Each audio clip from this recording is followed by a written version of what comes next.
കുന്നോളം.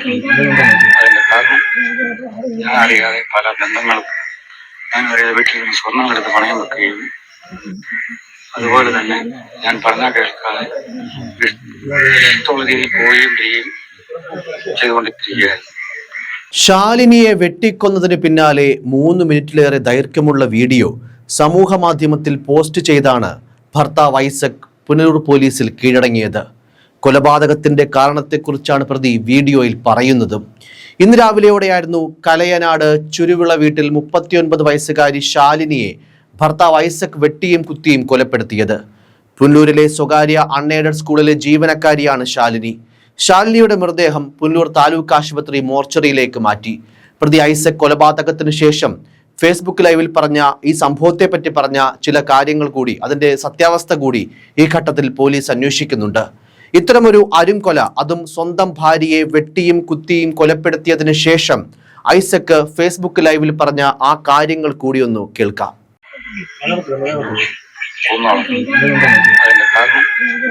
ഞാൻ അറിയാതെ പല ബന്ധങ്ങളും ഞാൻ അറിയാതെ വീട്ടിൽ നിന്ന് സ്വർണം എടുത്ത് പണയം വെക്കുകയും അതുപോലെ തന്നെ ഞാൻ പറഞ്ഞാൽ കേൾക്കാതെ ഇഷ്ടമുള്ള രീതിയിൽ പോവുകയും ചെയ്യുകയും ചെയ്തുകൊണ്ടിരിക്കുകയായിരുന്നു. എനിക്ക് 2 മക്കളാണ്. മക്കളൻ ക്യാൻസർ പേഷ്യന്റാണ്. അതിലൊന്നും ഒരു വിഷമവുമില്ല. ആഡംബര ജീവിതം നയിക്കണം. ഉണ്ടാക്കി മുതലുകളെല്ലാം നശിപ്പിച്ചു. ഇപ്പോൾ അവൾ അമ്മയുടെ കൂടെ പോയി താമസിക്കുകയാണ്. കൂടാതെ എനിക്ക് വിഷമമില്ല. ഞാൻ കഷ്ടപ്പെട്ടുണ്ടാക്കിയ വീട്ടിലാണ് ഞാൻ താമസിക്കുന്നത്. അവിടെ ഇരിക്കുകയും അവിടെ വന്നിട്ട് ആ വീട്ടിൽ നിന്ന് ഇറങ്ങിത്തരണമെന്ന് ഒരു 5 പൈസയുടെ മുതൽ അവർക്കില്ല. അതുപോലെ എനിക്ക് വിഷമമില്ല. പക്ഷെ എങ്കിലും അനാവശ്യമായിട്ടുള്ള അപ്പോൾ അത് നടന്നു കൊണ്ടുപോകാനേ ഉള്ളൂ. അടുത്തുള്ള എന്റെ നാട്ടിലുള്ള ആൾക്കാരുമായിട്ട് ഒന്ന് അന്വേഷിച്ച കാര്യങ്ങൾ അറിയാം. 1 2 വണ്ടി പഠിപ്പിച്ചു, വണ്ടി മേടിച്ചു കൊടുത്തു. അനാവശ്യമായ പൂക്കളമെല്ലാം പറഞ്ഞ് വണ്ടി ഉപയോഗിക്കാൻ പാടില്ല എന്ന് പറഞ്ഞപ്പോൾ എന്റെ കയ്യിൽ കിടന്ന എന്റെ പേരെഴുതിയ ഞാൻ ഇട്ട് കൊടുത്ത മോതിരം ഞാൻ അറിയാതെ പണയം വെക്കുകയും പണയം വെച്ചോ കിട്ടുമോ എന്നറിയില്ല. എന്നിട്ട് വളരെ ധിക്കാരപരമായിട്ട് അടുത്ത വണ്ടി മേടിക്കുകയും എവിടുന്നോ ജോലി അതുപോലെ വേറെ ജോലിക്ക് പോകേണ്ട ആവശ്യമില്ല. എന്റെ കാര്യം എന്നാൽ അധ്വാനിച്ച് കൊടുക്കുന്നുണ്ട്. അങ്ങനെ മദ്യപാനിയല്ല, ജോലിയില്ല, ഒരു കാര്യങ്ങളുമില്ല. ഇല്ല, നമ്മൾ വളരെയധികം അവരുടെ അമ്മ അവളിപ്പോൾ ഒരു പാർട്ടിക്കകത്ത് പോയി കയറി. പാർട്ടിയിൽ പോകുന്ന എനിക്ക് ഇഷ്ടമില്ല എന്ന് പറഞ്ഞ് പാർട്ടിയിൽ പോവുകയും പാർട്ടിയിലുള്ളവന്മാര് അതിന് പിന്തുണ നൽകുകയും എന്ത് വന്നാലും ഞങ്ങളുണ്ടെന്ന് പറയുകയും രാത്രി കാലങ്ങളിൽ പോവുക വരിക വിൽക്കാനാണ് വിളിക്കുകയും അതിൻ്റെ എല്ലാം ചെയ്യേണ്ടി വന്നു. അതുപോലെ ഞാൻ പറഞ്ഞത് ഉള്ളത് കൊണ്ട് സന്തോഷമായി കഴിയും. അത് കേൾക്കാതെ പോയി ചെയ്തു. 2024 ഞാൻ അറിയാതെ എന്റെ വീട്ടിൽ നിന്ന് സ്വർണം 86,000 രൂപയ്ക്ക് പണയം വെക്കുകയും ആ പൈസ എന്ത് ചെയ്യുന്ന എനിക്കറിയില്ല. അത് കഴിഞ്ഞപ്പോൾ 20,000 രൂപയ്ക്ക് വീണ്ടും കൊണ്ട് പണയം വെക്കുകയും നമ്മൾ വിശ്വസ്തയോടുകൂടെ നിർത്തി വിശ്വാസത്തോടു കൂടി നിർത്തുമ്പോൾ വിശ്വാസവഞ്ചന കാണിക്കുന്ന ഇവന്മാരെ പോലുള്ള വ്യക്തികളെ ഒരുപാട് ആളുകൾ ഇതുപോലെ ബുദ്ധിമുട്ടുന്നുണ്ട്. പക്ഷെ എല്ലാവരും മനസ്സിലൊരുക്കി ജീവിക്കണമെന്നുള്ള പേരിൽ നടക്കുകയാണ്. പക്ഷെ മനസ്സിലൂടെ ക്ഷമിച്ചു, ക്ഷമിക്കാൻ പറ്റില്ല.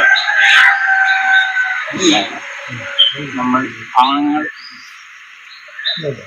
മക്കളുടെ കാര്യം എങ്ങനെ ആവും എന്നെല്ലാം പല പ്രാവശ്യം തിരിച്ചിട്ടാണ് ഞാൻ ഇവിടെ ഒരുപാട് കാര്യങ്ങൾ വിട്ടത്. പക്ഷെ അതൊന്നും ഒരു പ്രശ്നമല്ല. തോന്നുമ്പം വരിക, തോന്നുമ്പം പോവുക, നാട്ടുകാരെന്നെ കണ്ട് ചിരിക്കുകയാണ് ചെയ്യുന്നത്. അവളെ കൊന്നുകളഞ്ഞു. ഞാനറിയാതെ പല ബന്ധങ്ങളുണ്ട്. വീട്ടിലിരുന്ന സ്വർണമെടുത്ത് പണയം വെച്ചു. ഞാൻ പറഞ്ഞത് കേൾക്കാതെ ഇഷ്ടമുള്ളതുപോലെ പോവുകയും വരികയും ചെയ്യുകയായിരുന്നു. എനിക്ക് 2 മക്കളാണ്. മൂത്തയാൾ ക്യാൻസർ രോഗിയാണ്. അതിലൊന്നും അവൾക്ക് ഒരു വിഷമവുമില്ല. ആഡംബര ജീവിതം നയിക്കണം, മുതലുകൾ നശിപ്പിക്കണം. അമ്മയുടെ കൂടെയാണ് അവളിപ്പോൾ താമസം. അതിലെനിക്ക് വിഷമമില്ല. ഞാൻ കഷ്ടപ്പെട്ടുണ്ടാക്കിയ വീട്ടിലാണ് താമസിക്കുന്നത്. അവിടെ നിന്ന് ഇറങ്ങണമെന്ന് എന്നോട് ആവശ്യപ്പെട്ടു. 5 പൈസയുടെ മുതൽ അവൾക്കില്ല. നാട്ടുകാരോട് അന്വേഷിച്ചാൽ കാര്യങ്ങൾ അറിയാം. ഞാൻ വണ്ടി പഠിപ്പിച്ചു, വാങ്ങിച്ചു കൊടുത്തു. അനാവശ്യ പോക്കിന് വണ്ടി കൊണ്ടുപോകാൻ പാടില്ല എന്ന് പറഞ്ഞപ്പോൾ എൻ്റെ പേരെഴുതിയ മോതിരം പണയം വെച്ചു. ധിക്കാരത്തോടെ പുതിയ വണ്ടി വാങ്ങി ജോലിക്ക് പോയി തുടങ്ങി. ജോലിക്ക് പോകേണ്ട ആവശ്യമില്ലായിരുന്നു, ഞാൻ അധ്വാനിക്കുന്നുണ്ട്. അവളൊരു പാർട്ടിയിൽ ചേർന്നു, അതെനിക്ക് ഇഷ്ടമില്ല എന്ന് പറഞ്ഞു. പാർട്ടിക്കാർ അവൾക്ക് പിന്തുണ നൽകി. എന്തു വന്നാലും ഞങ്ങളുണ്ടെന്ന് പറഞ്ഞു.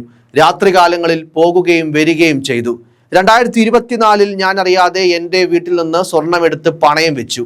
ഞാൻ വണ്ടി പഠിപ്പിച്ചു, വാങ്ങിക്കൊടുത്തു. അനാവശ്യമായി പോകുന്നതിനാൽ ഇനി വണ്ടി ഉപയോഗിക്കരുതെന്ന് പറഞ്ഞു. എന്നാൽ എൻ്റെ പേരെഴുതിയ മോതിരം പണയപ്പെടുത്തിയതോ വിറ്റോ ഞാൻ അറിയാതെ രണ്ടാമതൊരു വണ്ടി കൂടി വാങ്ങി.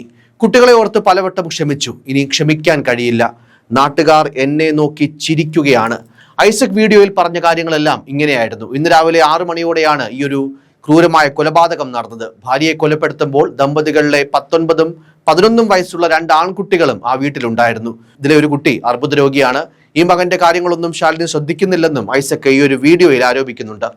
വീട്ടിൽ നിന്ന് ഇയാളോട് ഇറങ്ങിപ്പോകാൻ പറഞ്ഞതും പ്രകോപനത്തിന് കാരണമായതായാണ് സൂചന. സംശയത്തെ തുടർന്നാണ് ക്രൂരകൃത്യം നടത്തിയതെന്ന് പോലീസ് അറിയിച്ചു.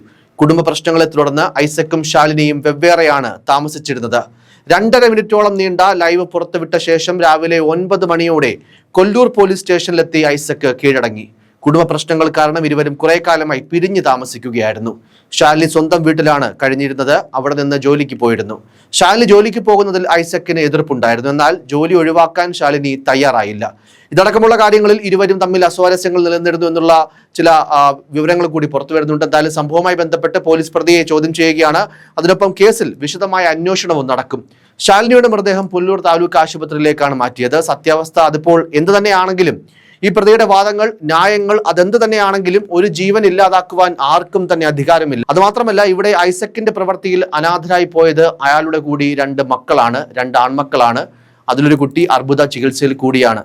ആ 2 മക്കളും ഇന്ന് അനാഥരാണ്. അമ്മയുടെ ജീവൻ നഷ്ടപ്പെട്ടപ്പോൾ ആ കൃത്യത്തിന് അച്ഛൻ ഇരുമ്പഴിക്കുള്ളിലാകുമ്പോൾ ഇനി ആ മക്കൾ ജീവിതകാലം മുഴുവൻ അനുഭവിക്കേണ്ടി വരുന്ന തീരാ ദുഃഖം ഒരു പക്ഷേ വാക്കുകളിലൂടെയോ അല്ലെങ്കിൽ നമുക്ക് ഏതെങ്കിലും ഉദാഹരണങ്ങളിലൂടെ പോലും സൂചിപ്പിക്കാൻ കഴിയുന്നതല്ല. അത് അത്രമേൽ വേദനാജനകമായ ഒരു കാര്യമാണ്. ആ ഒരു വേദനയും ആ ഒരു ദുഃഖവുമെല്ലാം സ്വന്തം മനസ്സിൽ ഒളിപ്പിച്ചു വേണം ഇനി ആ മക്കൾ ജീവിതകാലം മുഴുവൻ ജീവിക്കുവാൻ.